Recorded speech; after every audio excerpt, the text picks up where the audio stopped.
Նախընտրական քարոզչության առաջի օրը սկսում ենք Գյումրի քաղաքից։ Իհարկե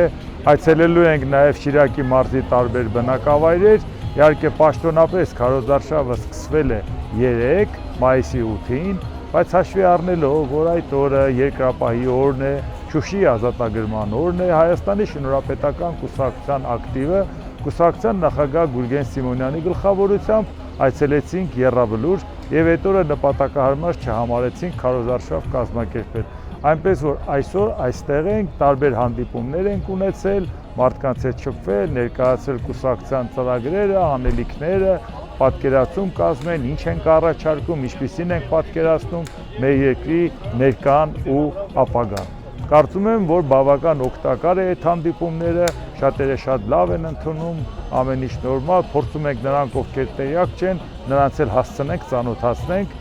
եւ այսպես հիմա կշարժվենք հաջորդ բնակավայր։